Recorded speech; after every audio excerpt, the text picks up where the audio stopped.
Hey everybody, welcome to another review. Today I'm going to be reviewing the brand new album by blink-182, One More Time. Now this is the first album in a while that now has Tom back into the group, so we have the classic lineup of Mark, Tom and Travis Barker, which is the first time in around 6 to 7 years since he's been on a record. He missed out for California and the 9 album, but yeah, this is pretty much his return, and I think part of it has something to do with Mark, the bassist and the co-lead vocalist, being diagnosed with cancer back in around 2021. Yep, he's cancer free, and I think because of this kind of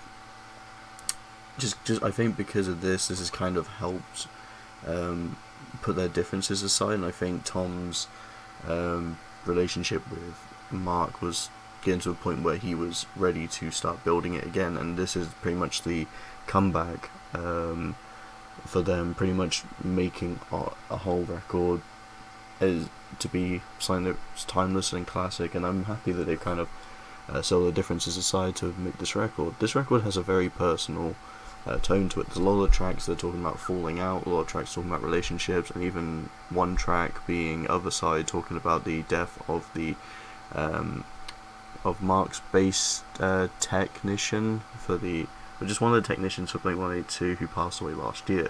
So it's definitely got a bit more of a more serious tone, even with some of the lyrics kind of going away from that. You can literally look at the lyrics to Turn This Off, and that's kind of what I'm talking about there. But I do really enjoy this record for what it offers. It's not my favourite Blink-182 album, but I think the ideas that they put into this one has got some really good tone to it. They bring elements of their usual pop-punk sound, but some of the tracks have a bit more of a post-hardcore feel to it. We didn't really know necessarily if the whole album would sound more to the tone of One More Time, or More Than You Know, or Edging, and I think that's kind of where all the surprises are. I'm not saying that the singles were terrible, but I think the singles definitely didn't do the album justice, considering some of it just kind of felt a bit meh. Like Edging, to me, it's just kind of a whatever song. It's not great, it's not bad, it's just kind of it's just there. One More Time is a track I just can't really get into. I don't mind the slower tracks, but I just think this one in particular just doesn't really do anything for me. I think they kind of tell some of the stories that One More Time does better in some of the other tracks, and then some of them just kind of like, I don't know, to me feel like filler as singles, like Dance With Me. Like this one's just there. The Olay chorus is kind of whatever in my opinion, but the best stuff definitely has got to be pretty much almost the entirety of the non-singles. Anthem Part 3 is definitely a good opener, and I think this is the one that kind of sets the tone straight away. This feels like a classic Blink-182 track in the making, and we'll notice more of that from the non-singles. You have some shorter tracks like Turn This Off and Fuckface, which to me they feel just kind of like little interlude tracks. They're kind of cool though. I do like the vibe and I like the energy in these ones. That's all I have to say about it, to be honest. More Than You Know, I think, is one of my favourites from the singles. This one was paired with One More Time, and One More Time being more of this ballady, soft track, paired with the pop-punk, post-hardcore sounding More Than You Know is kind of a weird contrast, but I did quite like More Than You Know. I think that's probably my favourite of the singles, but yeah, other than that, the singles just aren't really that great. One of the main problems I have with this record though is the production. Just sounds kind of weird. I don't know if it's necessarily the production or more so the mixing, but you can definitely tell with the drums at some points where it just doesn't sound right, and When We Were Young is one of the examples of that. The song's fine, I don't mind the song, I think it's got some good ideas to it, but the drumming, especially towards the end, is when I really noticed that it feels a bit muddy. It just feels, I don't know, kind of compressed in a way. I don't know if that's just a Spotify problem, but I just listened to this record and thought there is just some problems with the mixing here and there. Not that it's not like really noticeable, but you'll definitely notice it here and there, and it's kind of one of my weaker problems with it.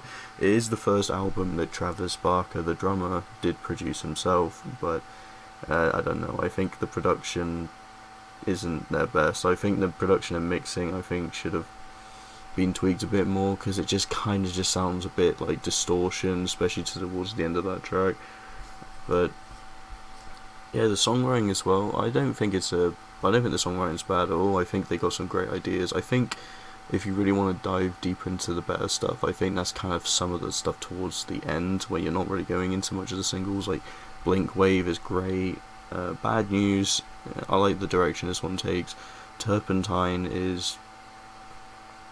This one's probably one of my favourites. I think this is one I've seen a lot of people that really enjoyed it, and I don't blame him, to be honest. This is one of my favourite tracks of the record. I think it kind of has a good ending as well. Other Side and Childhood, they end the album off on a good note, but the problem as well I have with it is I just think the album kind of becomes a little bit too repetitive in its formula. It's repeating the similar idea that some of the songs you already heard earlier on. Like if you listen to Anthem Part 3 and then you listen to some of the other tracks down the line, you might already get the gist of what the album's going for. Some of the songs as well just prioritise Tom more than Mark in terms of vocals. I don't know if this is just because the band wanted to really shine the light back onto Tom, but I just felt like some of the ideas and just some of the ways they've just kind of gone around with this repetitive idea, the choruses as well, some of them just feel a bit too similar to me. It just kind of gives some of the songs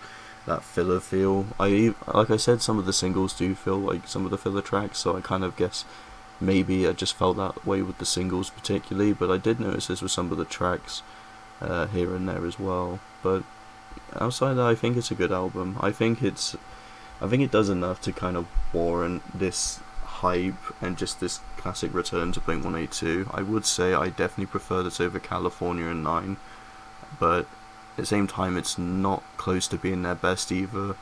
I don't think they can beat Anima of a State or some of the early records from there, especially Cheshire Cat being a good record, but I don't know. I still enjoy this record nonetheless. I give it a 3 out of 5. I think it's good, but I don't think it's quite that amazing either. But that's my opinion. Hope you guys enjoy. Thank you for watching, and see you guys in the next video.